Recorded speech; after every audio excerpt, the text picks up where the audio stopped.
आदाब। Hello friends, Bakrid special episode में हम आपको बताएंगे कि कैसे कट करना है ताकि वो जल्दी गल जाए। मेरे चैनल पे देख सकते हैं कि चर्बी से घी कैसे निकाला जाए, सिरी पाए को कैसे धोना है, कलेजी को कैसे धोना है, उसको पकाना कैसे है। ये सारे वीडियोस मेरे चैनल पे हैं। अगर आप ऑर्गन मीट की रेसिपीज देखना चाहते हैं, यानी कि कलेजी, सिरी पाया, चर्बी को कैसे यूज़ करना है और तरह तरह के ऑर्गन मीट की रेसिपीज़ मेरे चैनल पर हैं, आप ज़रूर उनको विजिट करिएगा। तो सबसे पहले हम दिखा देते हैं कि मैंने ये मीट लिया है, मीट का बड़ा सा एक पीस लिया है। ये टोटल ½ kg है जो मैंने 3 टुकड़ों में कर लिया है। तो आप ये देखेंगे कि इसके रेशे लंबाई में हैं। मैं आपको पास से दिखाती हूँ। इसमें रेशे जो है लंबाई में हैं, तो जो लंबाई में होते हैं तो हमें उसके अगेंस्ट काटना होता है। अगर लंबे लंबे रेशे होंगे तो उसको गलने में टाइम लगता है। अगर हम उसके अगेंस्ट काटेंगे, मतलब उसके खिलाफ काटेंगे, तो वो जल्दी पक जाता है और गल जाता है। तो इस तरह से है, तो हम इस तरह से कटिंग नहीं करेंगे, लंबाई में कटिंग नहीं करेंगे, हम करेंगे इसके अगेंस्ट, यानी कि इस तरह से।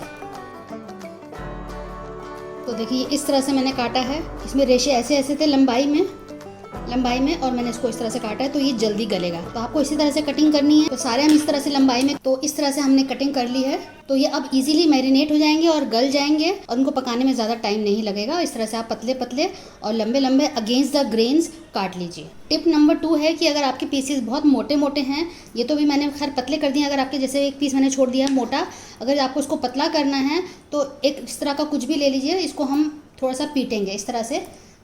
मेरे पास है नहीं, जो चौड़ा वाला आता है उससे आप इसको पाउंड कर लीजिए। इसको बोलते हैं पाउंडिंग। मतलब ये फ्लैट हो जाएगा, थोड़ा सा इसके जो रेशे हैं और खुल जाएंगे। रेशे खुलने से भी जल्दी गल जाता है। तो इस तरह से थोड़ा पाउंड करने पे ये देखिए धीरे धीरे ये चौड़ा हो रहा है। तो सेकंड टिप हमारी यही है, आप पाउंडिंग से भी इसको खोल सकते हैं, इसके रेशे को, और जल्दी गल जाते हैं। तो टिप नंबर 2 हमारी हो गई कि पाउंडिंग आप करके इसको जल्दी गला सकते हैं, जल्दी मैरिनेट कर सकते हैं। टिप नंबर 3 है कि आप इसमें कई तरह के टेंडराइजर लगा सकते हैं। थर्ड टिप है कि आप मैरिनेशन के लिए इस तरह का ग्रीन पपाया ले लें, अच्छे से इसको धो लें, उसके बाद इसको कट कर लें, इसके बीज निकाल लें, मिक्सर ग्राइंडर में उसको पीस लें और इसका प्योरी तैयार कर लें। और अगर ½ kg आपका मटन है या बीफ है तो उसमें 1 टीस्पून डाल दीजिए, और अगर 1 kg है तो 1 टेबलस्पून आप उसका प्योरी डाल के 2 से 3 घंटे के लिए मैरिनेट करके रख सकते हैं। वैसे इसका पूरा वीडियो मैंने बना के डाला है, हाउ टू टेंडराइज मीट। आप वो वीडियो डिटेल में देख लीजिएगा, जिसमें मैंने दिखाया है कि इसका प्योरी कैसे तैयार करना है। इस वीडियो में सिर्फ आपको मैं कुछ टेक्निक्स बता रही हूँ जिससे कि आपको मीट को टेंडराइज़ करने में, मीट को गलाने में आसानी हो। क्योंकि बकरीद स्पेशल एपिसोड है तो हर किसी को एक प्रॉब्लम होता है कि मीट गलता नहीं है, या जो बड़े बड़े पीसीज हैं उनको कैसे करना है। कुछ पीसीज बहुत हार्ड होते हैं, उनका जो प्रोटीन होता है बहुत कॉम्प्लेक्स होता है, तो उसको कैसे तोड़ना है, ये सब आप टिप्स अपनाएंगे तो आपका मीट जो है जल्दी टेंडराइज हो जाएगा, जल्दी गल जाएगा। तो टिप नंबर 3 हो गई कि आप मैरिनेशन के लिए ग्रीन पपाया यूज़ कर सकते हैं, या फिर आप पाइनएप्पल को यूज़ कर सकते हैं। पाइनएप्पल का प्योरी तैयार कर लें, उसको भी लगा सकते हैं। कीवी को भी यूज़ कर सकते हैं, ऑरेंज को भी यूज़ कर सकते हैं। ये सारी चीज़ें जो हैं टेंडराइज करती हैं, मीट को बहुत सॉफ्ट और सकुलेंट भी बना देती हैं और बहुत जल्दी से गल भी जाता है।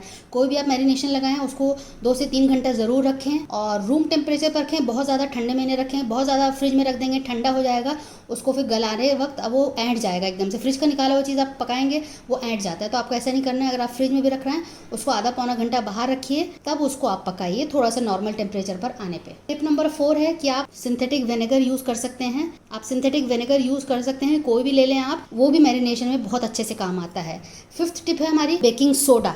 बेकिंग सोडा ले लेंगे, आपके पास अगर है तो उसको यूज़ कर लें। मटन के पीस में आप लगा दें, मटन या बीफ जो भी है उसमें आप लगा दें, आधा घंटा रखें या मैक्सिमम 1 से 2 घंटा भी रख सकते हैं। उसके बाद उसको अच्छे से धो लें। उसके बाद आपको जो भी स्पाइसेस लगाने हैं, योगर्ट लगाना है, जो भी लगाना है, आपका जो भी मैरिनेट है आप वो लगा लें, अच्छे से ये गल जाएगा। तो ये हो गई हमारी टिप नंबर 5, जिसमें आप बेकिंग सोडा का इस्तेमाल कर सकते हैं, जिसको हम मीठा सोडा भी बोलते हैं। 6th टिप हमारी ये है कि आप बीटल नट, जिसको हम छालिया भी बोलते हैं, उसको इस्तेमाल कर सकते हैं, उससे भी अच्छा मैरिनेशन हो जाता है। नेक्स्ट टिप हमारी है कि आप कचरी पाउडर का इस्तेमाल कर सकते हैं, कचरी पिसी हुई। इसका भी वीडियो मैं बना के डाला हुआ है। उसको वेजिटेबल में भी आता है, फ्रूट में भी आता है। उसको आप कैसे सुखा के उसका पाउडर कैसे बना सकते हैं, तो वो वीडियो आप देख लीजिएगा। ये भी एक अच्छा टेंडराइजर है, इसको आप यूज़ कर सकते हैं। आप इसको अमेजोन से भी मंगा सकते हैं या आप घर में इसको तैयार कर सकते हैं। तो कचरी पिसी हुई है, कचरी पाउडर इसको बोलते हैं, ये भी आप यूज़ करेंगे। ½ टीस्पून या 1 टीस्पून, आधा किलो है तो ½ टीस्पून डाल दीजिए, 1 किलो है तो 1 टीस्पून आप डाल दीजिए। तो उस तरह से ये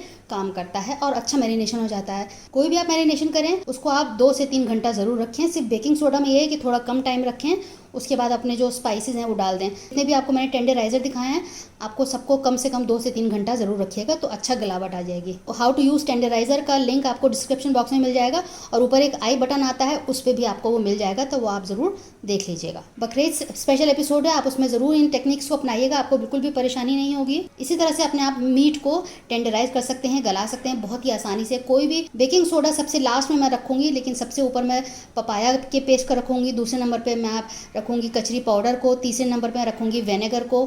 तो इस तरह से आप उसको यूज़ कर सकते हैं, आपके पास जो अवेलेबल हो वो यूज़ करके आप मीट को टेंडराइज कर लें। आप मेरे चैनल पर नए आए हैं तो मैं आपसे रिक्वेस्ट करूंगी कि आप मेरे चैनल को सब्सक्राइब करें, बिल्कुल फ्री है। चलिए तो अगली बार मिलते हैं किसी नई रेसिपी के साथ, तब तक के लिए शुक्रिया। देखते रहिए शैला दस्तरखान।